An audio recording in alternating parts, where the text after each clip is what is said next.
नमस्कार मित्रमैत्रिणींनो, आज आपण पौष्टिक अशी नाचणीची आंबील बनवणार आहे। त्यासाठी लसूण आणि मिरची ठेचून घ्यायचं आहे, असं फक्त जरासा।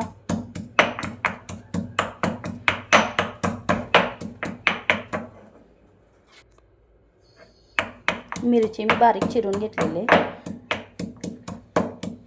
आणि लसूण मिरची अशी ठेचून घेऊन बाजूला ठेवून द्यायचं आहे। इथं मी ताक बनवून ठेवलंय, हे नंतर शेवटी घालायचं आहे। त्यात भांड्यात 1 ग्लास पाणी घालायचं आहे। पाणी एकदम चांगलं गरम करून घ्यायचं।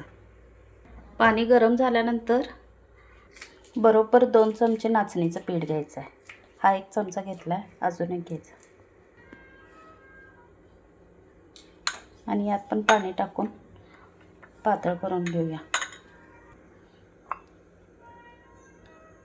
यामध्ये थोडं थोडं पाणी घालून जरा पातळ करून घ्यायचं।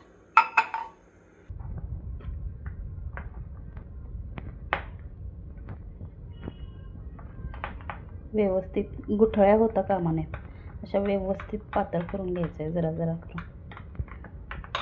अजून थोडं पाणी टाक।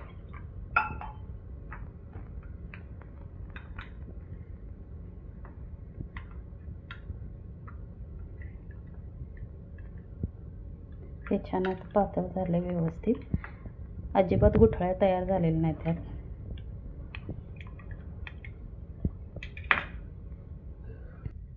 आता हे पाणी चांगलं गरम झालंय, यामध्ये टाकून घ्यायचं। हे सगळं ओतून घेतल्यावर लगेचच व्यवस्थित हलवायचं।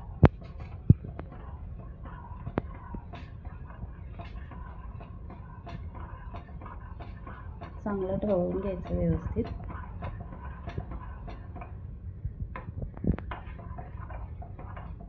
यामध्ये आता आपण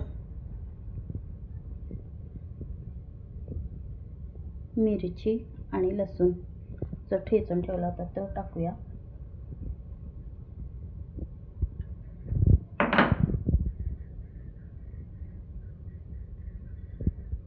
थोडीशी जिरे पावडर टाकूया। ही पोटासाठी थंड आणि वेट लॉस साठी पण चांगली आहे। पौष्टिक अशी आंबील आपली 5 मिनिटं अजून हे चांगलं शिजवून घ्यायचं, म्हणजे हे पीठ चांगलं शिजते आणि जितका वेळ आपण ठेवणार तेवढं ते आठत येते। आणि हे खाली उतरल्यानंतर मग यामध्ये आपण ताक टाकून पिऊ शकतो। यामध्ये मी आता नमक टाकते,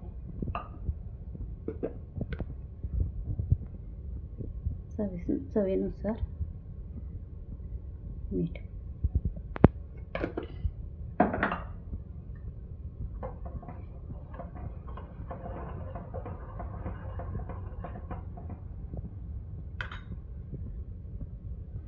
थोडीशी कोथिंबीर।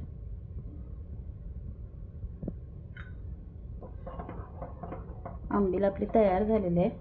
आता हे खाली उतरायचं आणि थंड झालं की यामध्ये आपण ताक घालूया। ही झाली नाचणीच्या पिठाची आंबील। यामध्ये आता आपण थोडंसं ताक टाकूया। हे छान असं हलवायचं आणि प्यायचं। पौष्टिक अशी नाचणीची आंबील तयार आहे। आजची रेसिपी जर आवडली असेल तर नक्की लाईक करा। धन्यवाद।